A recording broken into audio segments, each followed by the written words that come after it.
Oke, nerima. Wah, mendekatkan apa? Perbatasan. Teman-teman. Yo saiki ngaturake bintang tamune. Ya. Pendhira kita. Mereka uga karo Mas Gareng Pacitan. Coba tak men salin rasa palang kekek tak? Gareng Dagelan ke Jawa Timur Mas Gareng nanti ya palang kekek. Maka dihormati Mas Gareng dan Pak Eka uga dadah.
Jan serasi ya ya Mas Gareng joget walang kekek nyatane ya kewes luwes tenan mung ekan joget iki iso kaya dendeng sawah malah oh lek jenengan bikin dendeng sawah niku pun dulur iki pun paham to Mas paham pripun oh kula iki malake biasane ditatamu kali jenengan niku mun sewu Lho saya temriko ngoten nek lapang ngoten lho kok iki gak iki. Bareng kula ngejak gak kamu gak mun sewu lho Mas Cahyo. Pripun? Dagelane nyangking tremos. Oh kok awakmu dinyambut gawe nek jenengan iki. Nek jenengan nek wates sing ngono kediyon sapa? Ya tak bisa awakmu iki lho dadi dagelan seluruh lawase dadi sinden kodak. Abot yo ditambahi dhuwurmu. Iki mana jenenge wong sing ngirit ora sombong jenenge kuwi hemat pangkal kaya. Dhewe karo Pak Yoyo. Hemat pangkal kaya opo? Iya to. Oh, ana kowe ya. Aku nyewi iki udah gak seragam. Iya. Setengah meter cukup. Ben awakku cukup lho iki dhuwur ngene iki nek buntel sok kamera iki. jenenge sandangan penganggu. Kuwi ora dicocokne karo meteran. Ya patute wong nyaman nuwun sewu kados Mas Cahyo Pideksa. Ngoten niku beskape sae, gedhe dhuwur ganteng. Bojone nggih presiden, garwane ya presiden. Bukesi ya cantik, ya kewes. Ngeten iki. Ha kaya awakmu. Aku wong ngono aku karo panjenengan opo? Kaya nyangking tremos.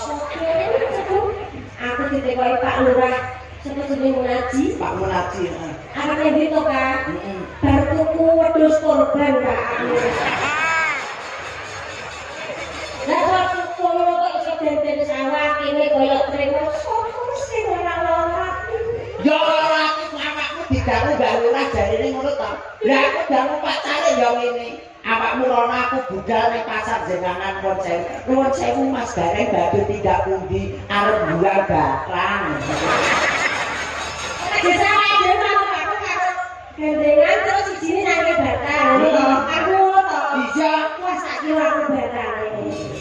Mboten mau penonton ingkang mriku wau bisa ngrasani. Pripun Mas Iya, Gareng? minggah sari itu ki gandengan Kiai Kang. Nggih, saya lapaipun kula. Alhamdulillah, yo, manut Mas Cahyo yo ya. Terus aku awal-awal mriki nggih. Nggih. Alhamdulillah siji, loro, telu. Ya ampun, sing putri kaya Srihune. Sing kakung kaya Srigala. Mas Cahyo. Napa? Sok gaglak kono. Sok serigala paling boten gandes luas nyawiji dadi siji ya Nduk ya. Niki wonten laladan wates jenengan Ponorogo. Kebak ingkang mulya penontone kathah dulure kakak sedaya guyub lawan rukun menika pusanane adil termasuk pucuk pimpinan panjenenganipun beliau Bapak Munaji. Luar biasa saestu Mas Gareng Pak Yoyo. Luar biasa. Matur derek dingan derek mongko bombong atase anu wates jenengan sudah 6 lama 8 tahun lamanya tidak wayangan baru menika disekseni wayangan setelah sekian lama. Tepuk tangan kagem panjenengan sedaya jenengan wates ini. Kandhani mula kena diomongne Mas nggih. Wong desa mawa cara negara mawa tata. Paribasane nek nang nggonku enek jenenge sedekah bumi, sedekah lemah, sedekah batol. Ning nek kene jenenge bersih desa. Rena telu kuwi mau. Nek sing arani legemonan yo ono. Legemonan enek kono ya enek nang ngarani jenenge selonan. Apitan ning sing bener kuwi jenenge sedekah bumi, sedekah lemah, sedekah bantala. Lho kok nek wedine dhewe-dhewe ngono. Ngeten to wong aku ki iso ngomong ya iso njlentrekne. Artine no Sing sepisan jenenge sedekah bumi. sedekah bumi kuwi Bumi iki tegese bungai manah tansah migunani. Migunani tumrapé masyarakat sing manggone sak dhuwuring bumi. mergo bumi ya ditanduri dimboni. Terus enek napa meneh? Sedekah lemah Lemah kanggone wong sing wis bangun baliwisma. Sing wong wis omah-omah lemah kalem-kalem muga-muga bisa gek gawe omah. Lho kandhane aku ki anggere lunas yo ngene iki kok. luar biasa dan batok bulu isi ndut kowe. Isi madu. Adine diglokne ngisor. Aja ndut. Iki sine pasir teras. Lho Pak Agus semugane dadi teku isine iki gur pasir teras kaya sedekah lemah enek sing keri dhewe sedekah bantala. Sedekah bantala artine Tegese yen wis kalungsur ban aja kulima tumindak barang sing ngolo. Oh, dadi haji yang mabrur, haji yang baik, aja kaya nggonku kae. piye? Nggonku haji tomat. Haji tomat kuwi Budal tobat murih umat. kali artine ya nek haji wahyu kae Ya haji wahyu ya tegese ya tumiba ning alam donya kok dititahne dadi haji kaya beliau Bapak Sumarbagya Gareng Semarang. kuwi wahyu ya. Ora nek wahyu ngono kae kok sarai kayu terus bumi dak haji. Jadi jenenge Haji Wahyu. Haji Wahyu. Tegese haji sawahe wis Wahyu. Kok enek ora nggo hajine. Ya wis kita. Ming haji Wahyu kuwi. Hajah nggih ku enek. Hajah Hajah mutmainah. Nggih. Hajah mutmainah. Untuk kalian wis tobat, biyen mun saya wong itu sing nuwakal banget, barang udah kasih tobat terus mulai ditambahi jeneng, ya kuwi hajah mutmainah. Tegesipun apa, Mas? Nggih kali karo hajah kuwi ngemuti barang sing ra benar. Barang sing ora bener iki sing koyo piye ya? Ya barane permen. Marai ning untuk gak apik ya. Alah nyang itu malah yoga, malah ompong, malah grepes iki ya kuwi. Ya kados sedulur jenengan tenggene wates niki nuwun sewu Mas Cahyo. Nyobain kamulyan dulur-dulur kula niku nunggal rasa, nunggal tresna bengi ngemekne wayangan gelar kelir kanthi dalang kicah ya pun tadi alhamdulillah ngendikane Mas Dalang wau wis ora sareka warna perwuwung 100.000. Luar biasa rekor lho niku. Nggih, sak wuwung 100.000. Nggonku tarik 5.000 gemereneng ya lho Mas. Nggih, wong kula wis ditarik 5.000 gemereneng lho. Nggonku meneh. Apa? Malah gumun. Ora tau wayangan. Wayangan pisan ora ada sing dodol. Lah terus Ya wis sepi ngono sing delok harus sing loro karo sing Pak Lurah limo. ya kuwi kudu ditekate kaya beliau Pak Munaji kene. Ya luar biasa Mas Anu kunane bakul-bakul dalam tebak kabeh. Ya kuwi sing jenenge rezeki ora dienggo awake dhewe. Betul. Keluarga akes kene nyatane awake dhewe yang yo sak keluarga kene di rawuh yang kene to. Alhamdulillah. Keturapan rezekine keluarga jenengan kene. Ora mung awake dhewe tok sing keturapan, para bakul-bakul sing ngono-ngono kae yo keturapan rezekine keluarga kene. Muga-muga keluarga kene tansah pinangan rezeki ingkang kathah.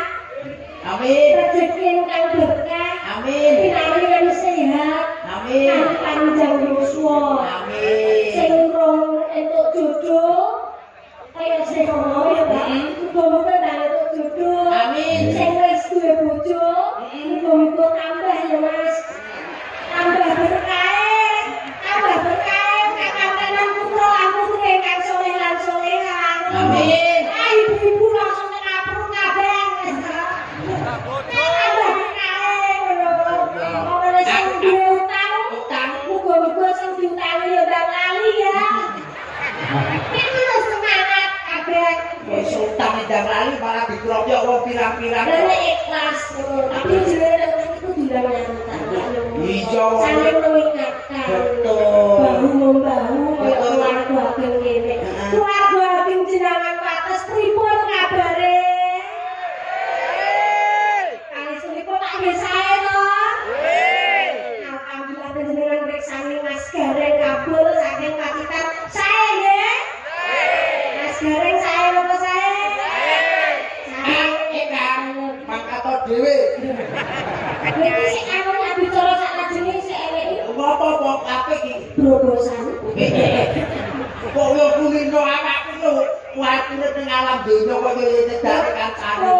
Ya paling ora awake dhewe najan jenengku kabul nuwun sewu lho. Iya. Najan jenengku kabul kula ki asli Pacitan. Leres. Kecamatane Tegalombo niku desane Taunan Baru. Lho, ngono sewu ae lho. Iki sing ning YouTube Lho, sing kuliner lho.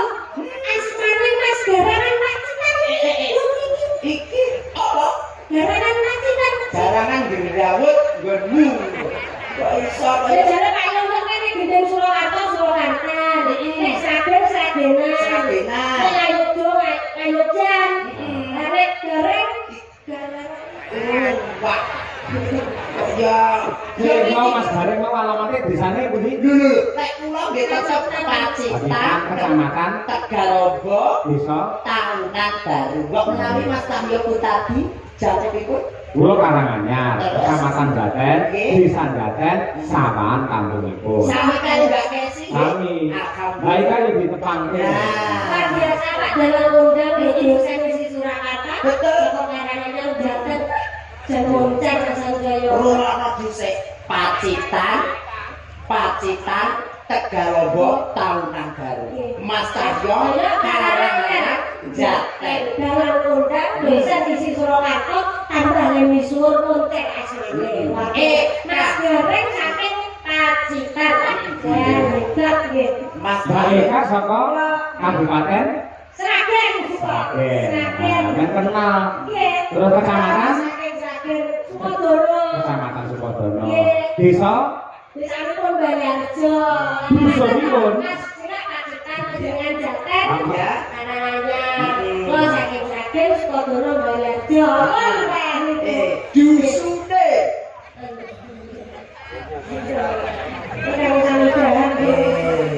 Dusune. Kecamatan endi, Dok? Kecamatan endi, Dok? Saking Sukodono Desane Balarjo. dusune. Kak. Pak Mas Tayo Jaten Karanganyar. Aku Tegalombo Pacitan. Awakmu Karanganyar Sukodono dusune ngendi? Sragen Sukodono Balarjo. Dikulen jomblo. Apa nak? Dukuwe ku mau aku krungu lho. Dukuwe apa bisi ana? Mas Tayo kula kok mak tratap ngono to. Lah iya. Duko kok kaya nek mburi kono sing ora nek kuncine mau. Lah nek jenenge kuwi nek kene-kene kuncine nek kene yo padha berarti. Iya padha to. Ngaku nek kono mau ya belar ora nek ciduke yo.